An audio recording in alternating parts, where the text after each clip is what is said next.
Gas, jangan lupa subscribe channelnya HJS Channel. Jangan lupa juga share, komen, dan apalagi satu lagi, share, komen, dan like ya. Semoga jangan lupa bahagia setiap hari. Oke? Baik, terima kasih.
Bahagia Jalu kula eyang Jatinur alam kakara ayeuna bisa tepung jeung silawing anu keur nyanangan prihatin tapi henteu kudu leutik hate sabab ayeuna apankeun upaya mulihkeun di kasehatan. Ulah ngobrol jeung Eyang Jalu. Nah, yang rek ngobrol naon kitu jeung Awing. Apanan bet karek ayeuna panggih oge apanan. Apanan kudu puguh heula atuh anu diobrolkeunana Yang.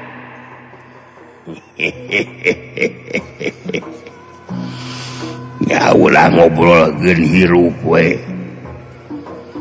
Ulah ngobrolkeun hirup nu hirup jeung kahirupan. Cikan kumaha ngabedakeunana antara eta anu tilu bieu. Naon ari hirup? Naon anu hirup? Sarta naon ari kahirupan. Nyada kangaranan rumasa jadi manusia mah makhluk leuwih mulia lantaran boga akal jeung budi tangtu bakal bisa ngahartikeunana. Kalaka jadi eyang anu nanya ka Awing geuningan. Apanan Eyang ge geus apal kana jawabanana Eyang. Jadi Eyang rek nguji meureun nanya ka Awingnya. Sok lah teu naon. Dijawab sakanyaho Awing we ieu mah. Ari hirup mah nyaeta ngandung harti anu ngalimpudan ieu jagat alam. Anu ngalimpudan ieu jagat alam buana jeung pangeusina. Ari nu disebut anu hirup mah mun dina waruga ngancikna awas dina panon, ngancikna denge dina ceuli, elingna dina ati, ucap dina biwir jeung sajabana nyaeta nu disebut pancadria.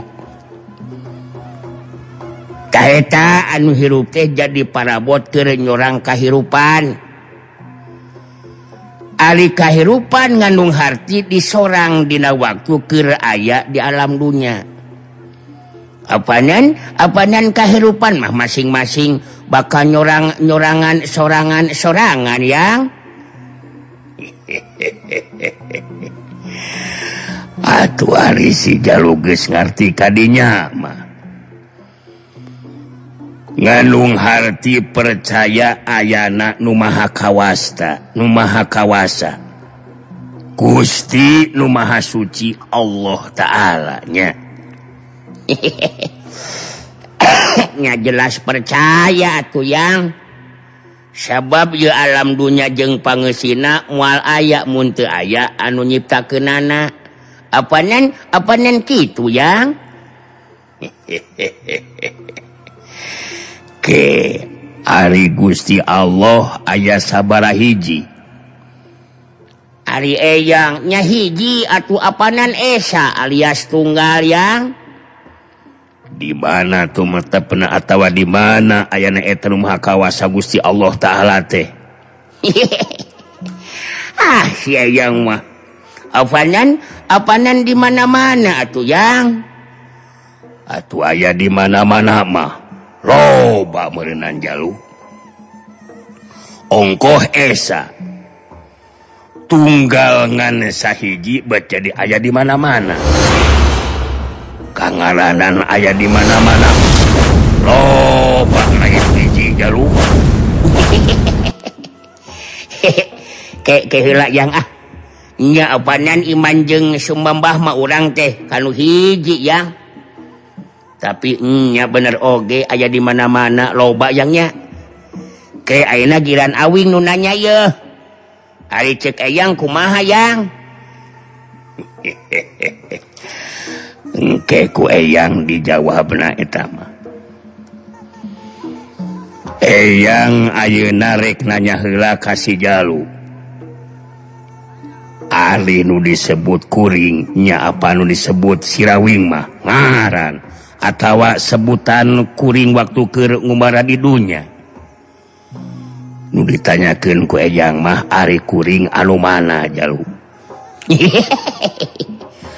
awing ge apal eta mah tu eyang mun awing nunjuk kana dada eta mah dada kuring mun nunjuk kana sirah eta mah sirah kuring mun nyebutkeun sakujur ieu badan pan eta mah waruga kuring bener henteu yang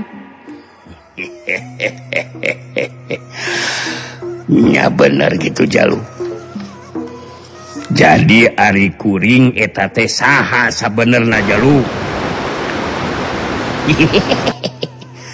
ari ceuk awing mah kuring mah nu aya dina jero kurung yang anu nyaho jeung nyaksi ayana jasmani jeung rohani atawa jirim jeung jisim alias lahir jeung batin ya jadi jirim jeung jisim eta nu dipake ku kuring sapanjang ngumbara di pawenangan apanan kitu ya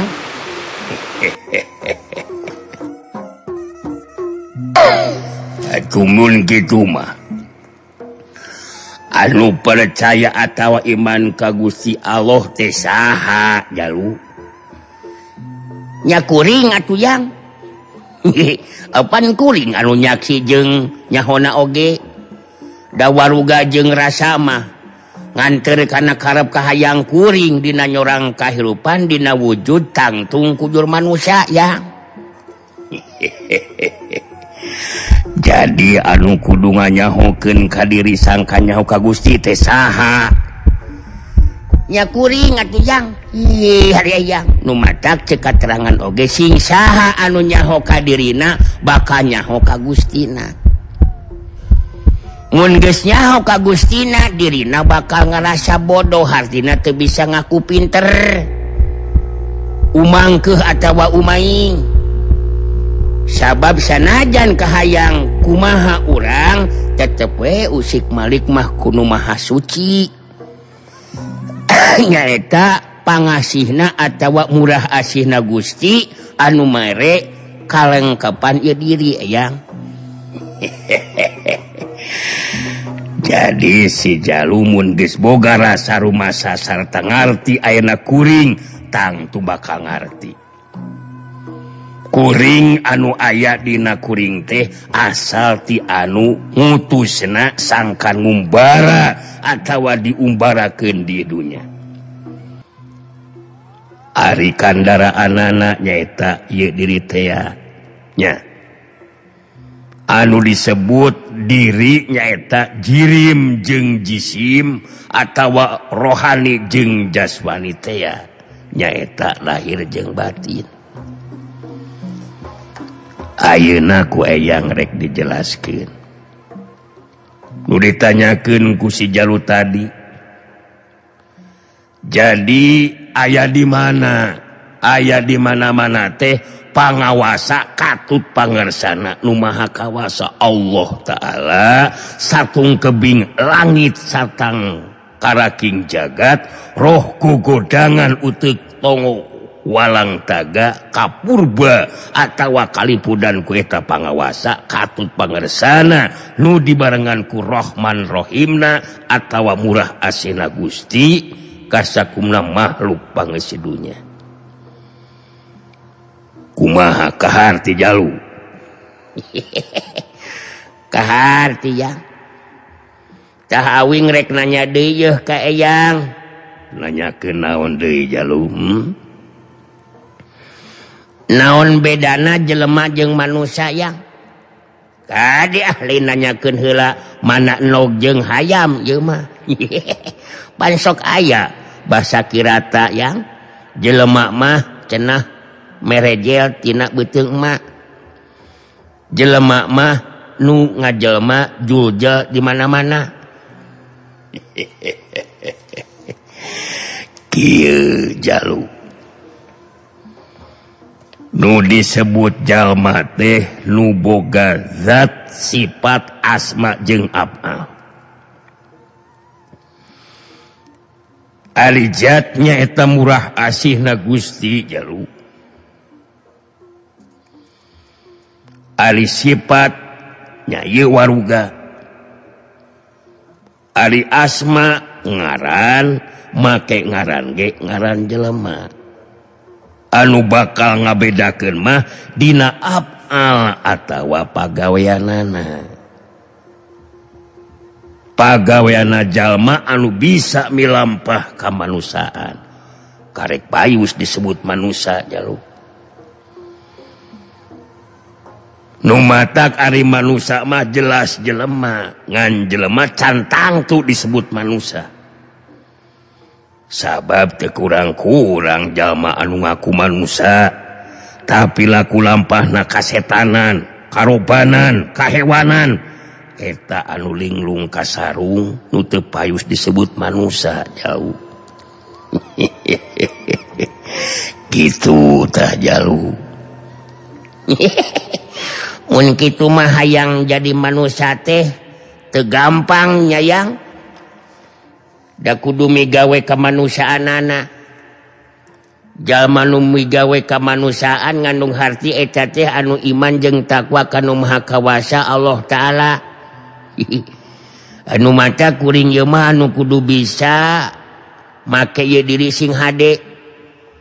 Migawe kahadean ka sasama.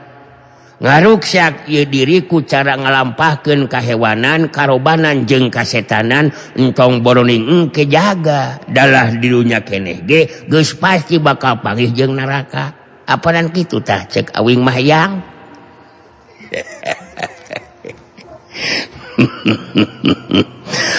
Nya bener gitu Jalu.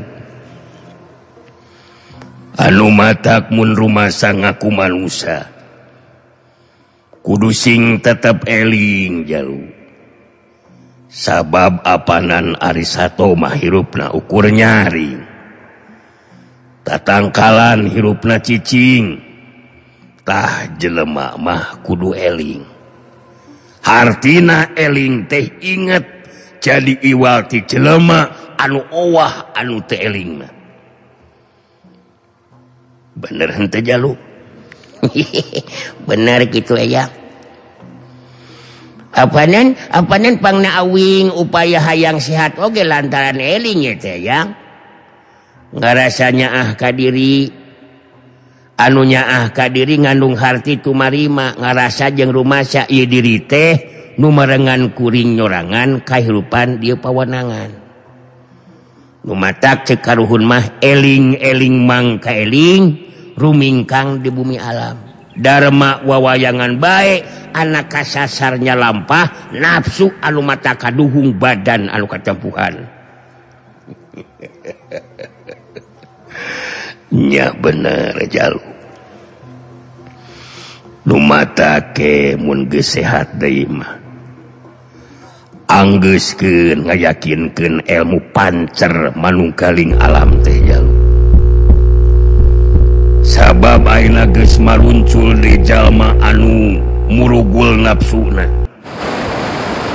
si jaluk kudu ngubaran atawa nyurug-nyurugkeun anu keur kasurupan nyata jalma-jalma anu milampah kasetanan kahewanan jeung karobanan saukur ngagugulung nafsu ingkar tina tataning laku manusia eyang ge nyaho jang awing masa teu gedena geus bisa ngamalkeun welas asih ka sasama bukti ngarti bismillahirrahmanirrahim kalawan asmana Gusti anu Rahman Rahim henteu sakadar dibasa tapi diwujudkeun dina milampah kahadean ka sasama sabab boga rasa rumasa ayana hirup anu hirup jeung kahirupan teh ku Rahman jeung Rahimna atawa murah asina Gusti anu Maha Suci Allah Ta'ala sakieu we heulah guna catur jeung eyangnya jaluk masih keneh aya waktu engke urang guar di mana asalna kuring kudu kumaha ari kuring rekamana kuring mulang nulis waktuna titis tulis kudu mulang ka asalna nya nuhun we eyang aya nepungan ka awing ye mudah-mudahan we awing ge pulih di kasehatan seperti bihara-bihari apanen asana oge sehat yang nya kudu sehat di we atuh jadi si eyang kemana si eyang teh kerakan ngiles geuning eyang duh eyang nuhun Gusti nu agung anu karsa sareng pangarsana salira abdi tiasa ditepangkeun sareng eyang Jatinur Alam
Yeah.